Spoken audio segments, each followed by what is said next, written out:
People are saying that you're millionaires, and if you are, you must be among the youngest in the world. If I can slip an infra-dig question in, are you actually millionaires? No. George Harrison was known as the quiet Beatle.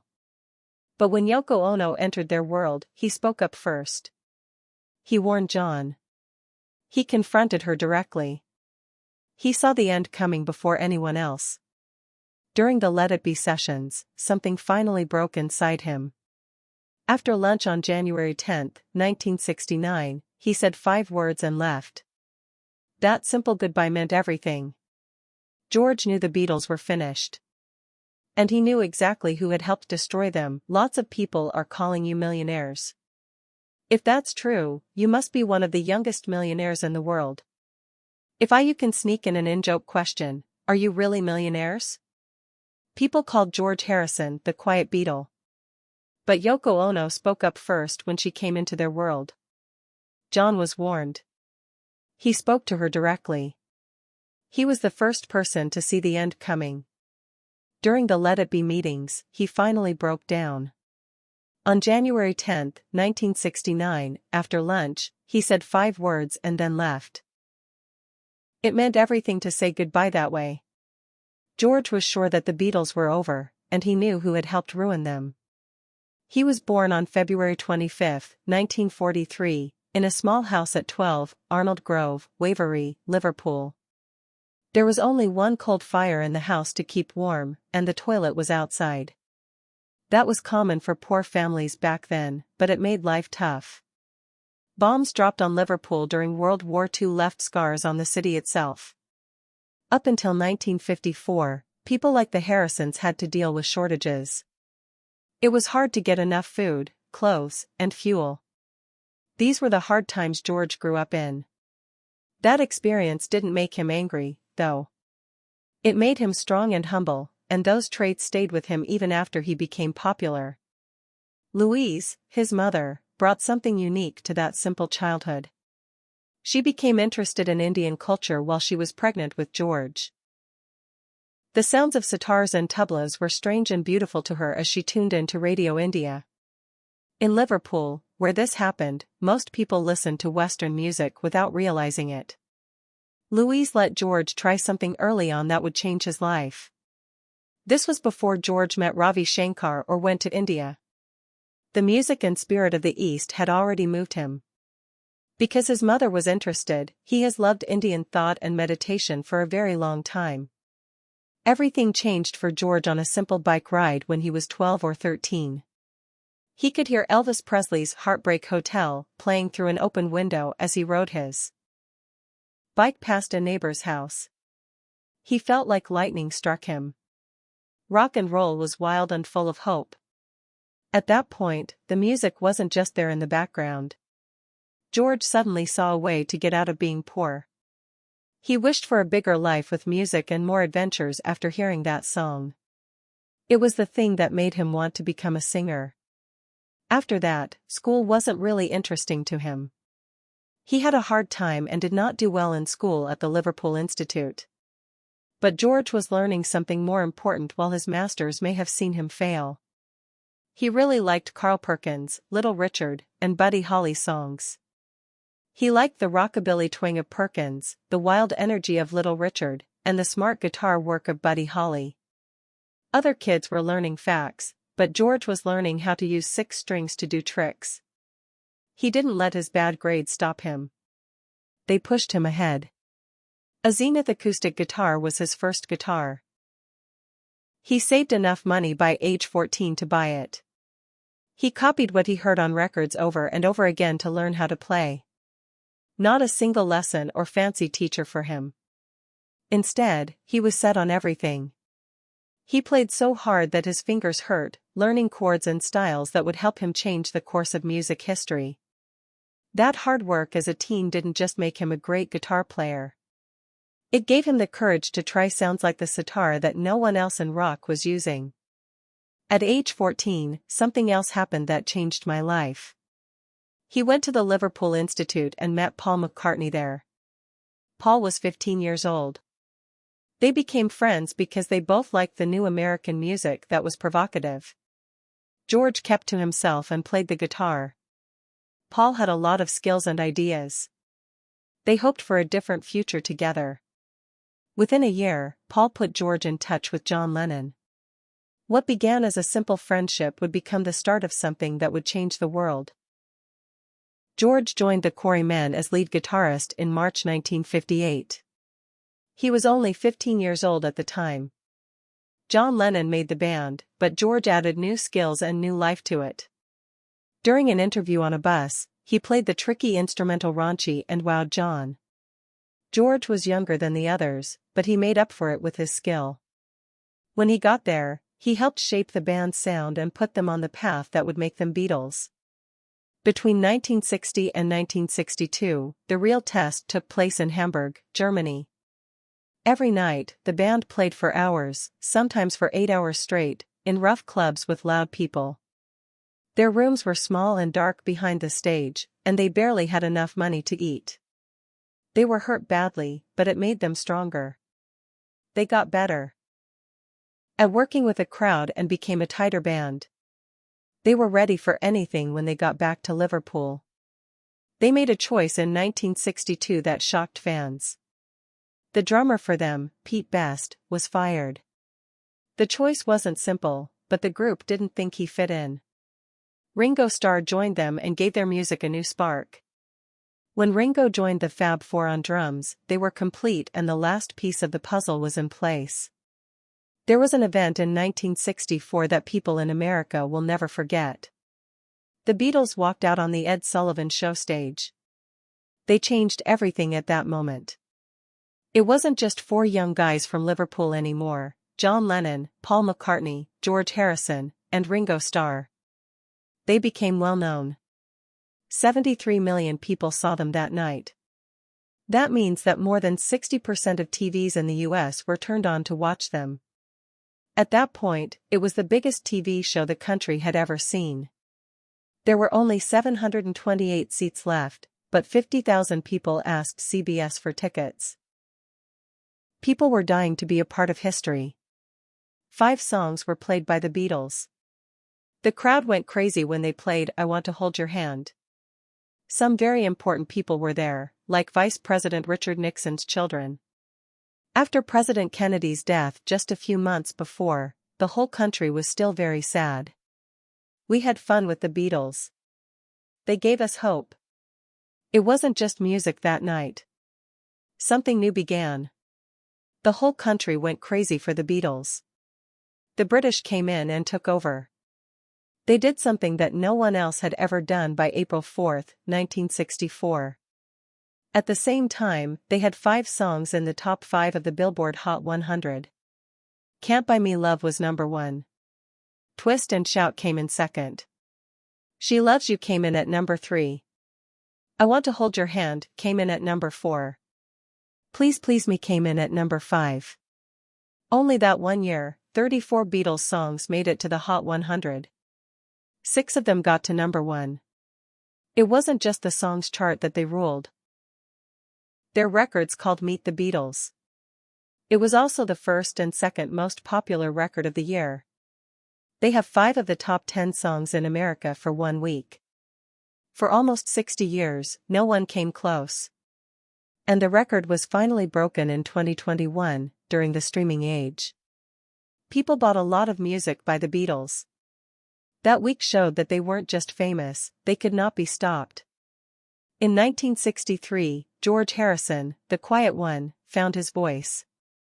He wrote "Don't Bother Me" in a hotel room in Bournemouth while he was sick. He said it was a pretty bad song, but it meant a lot to him. It proved he could write. The song was on with the Beatles in the UK and Meet the Beatles in the US.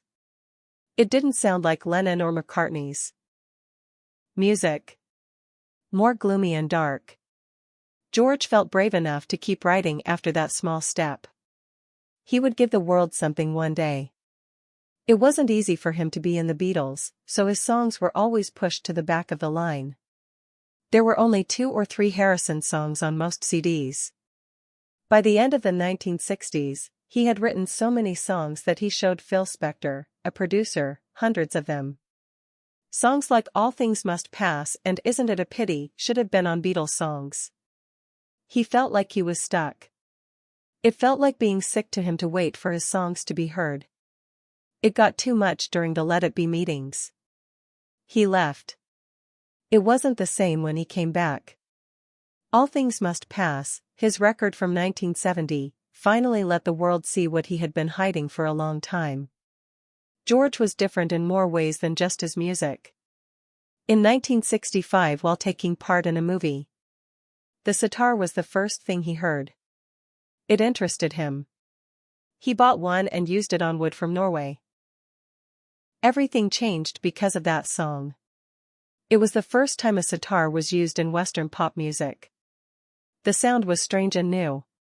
It was used by other bands. Soon, songs by the Rolling Stones, the Byrds, and Donovan all had sitars in them. People knew George's cheap sitar from Oxford Street. It was auctioned off in 2024 and brought more than $53,000. The sitar made it possible to hear new kinds of music. George's life changed even more when he met Ravi Shankar in 1966. George was a famous rock star from Liverpool. Ravi was a well-known Indian master. They were from very different places, but they had a strong bond. Ravi saw that George was really interested in learning. George could tell that Ravi was spiritual and smart. George planned to study full-time in India after moving there. Few people from outside of Ravi's family had ever become his students so quickly.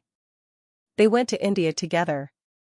George learned that it would take years of daily practice to become good at the sitar. Still, their friendship got stronger. He learned about life, music, and the soul from Ravi. The Beatles went to India in 1968 with George in charge.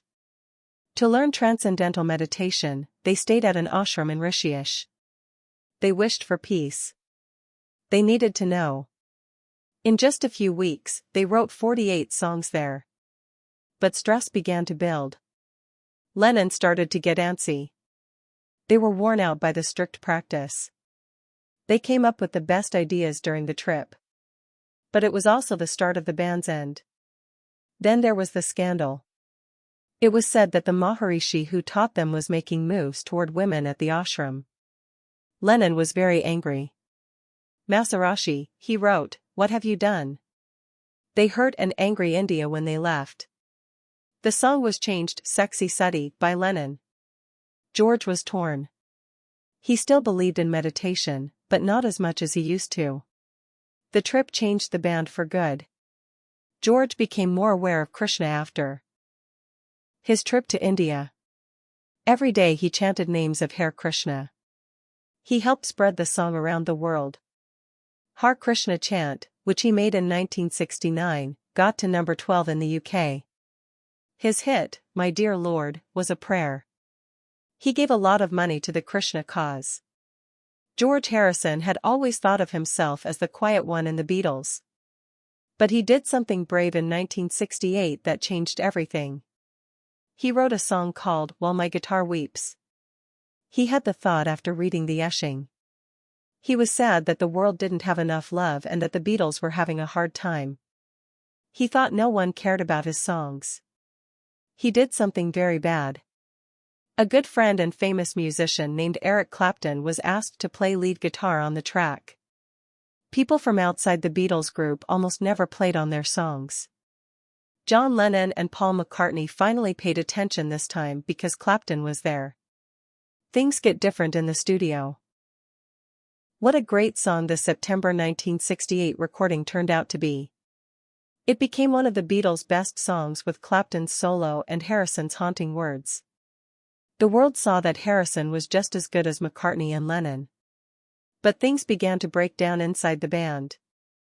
In January 10, 1969, while the Let It Be sessions were going on, Harrison had had enough. After working on the plays all morning He had enough of Twickenham Studios.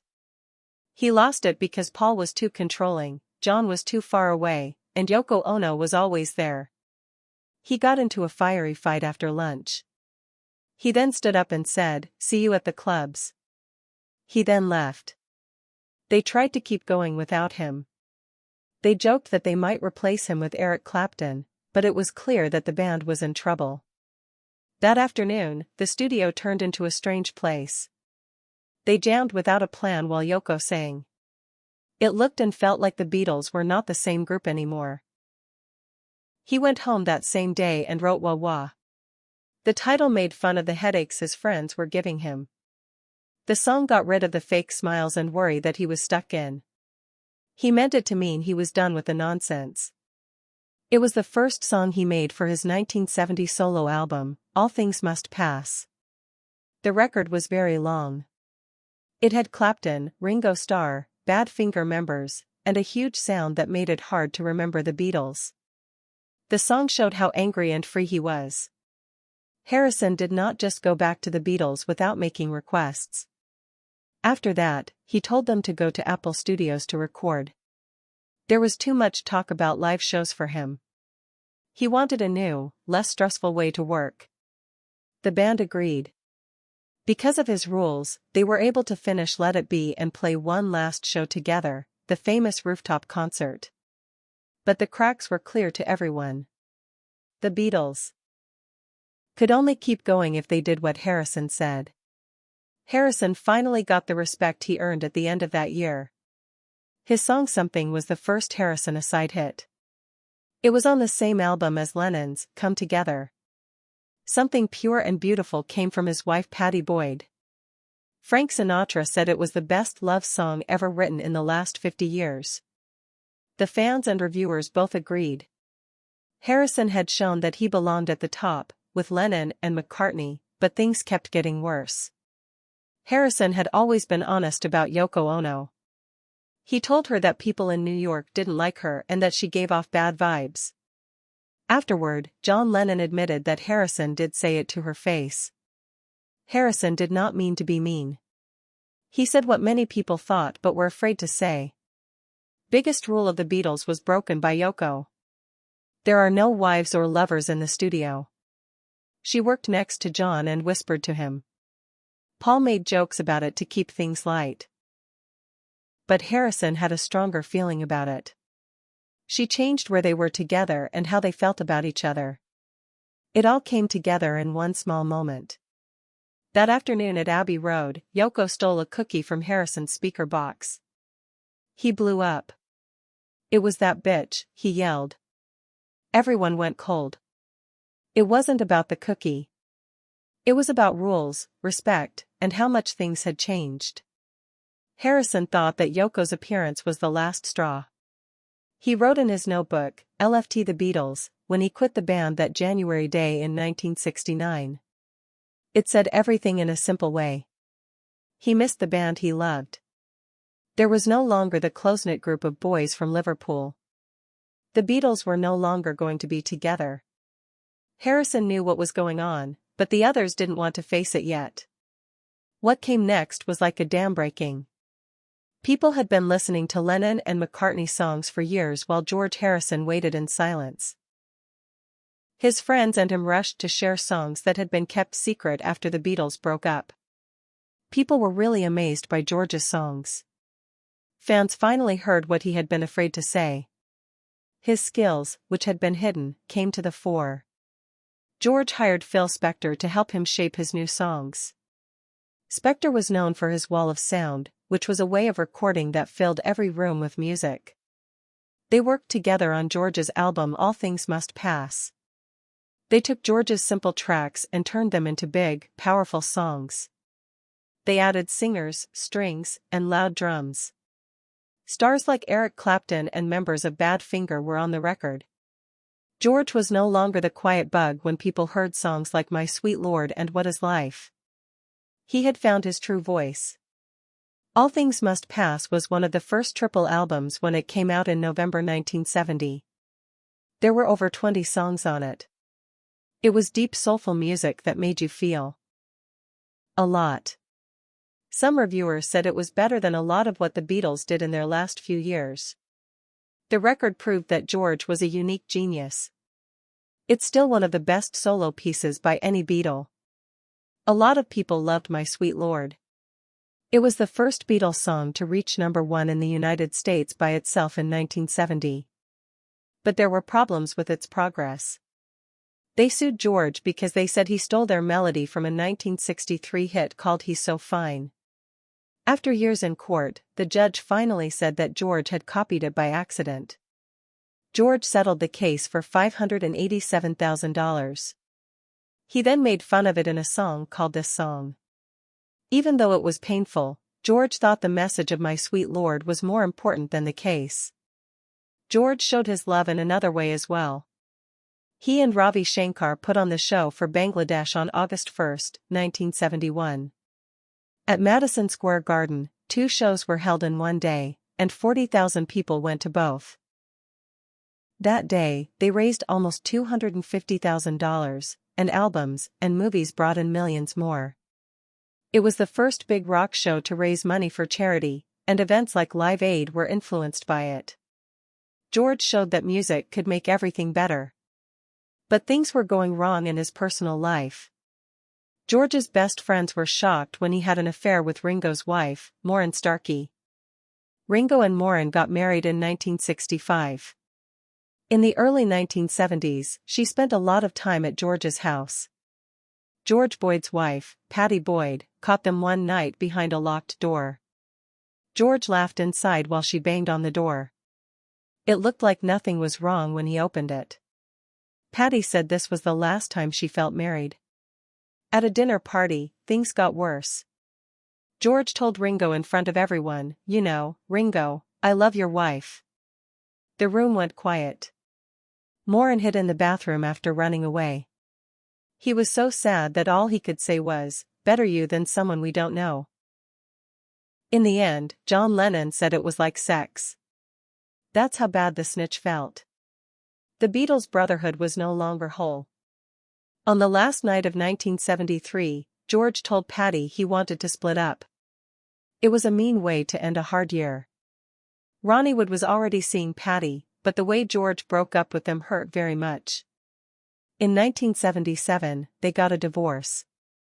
After the Beatles, George Harrison's life was full of risks, sadness, victories, and almost tragedies. Setting up Dark Horse Records in 1974 was his attempt to make his dream of helping up-and-coming artists come true. He was in charge of his own music and wanted to help singers like Ravi Shankar and Splinter. It wasn't easy, though. Their first deal with NM Records didn't work out. Harrison missed a big record due date because he had hepatitis, so M&M sued him for $10 million and broke up with him. This was a huge setback. They had already spent $3 million on Dark Horse artists, but only Splinters.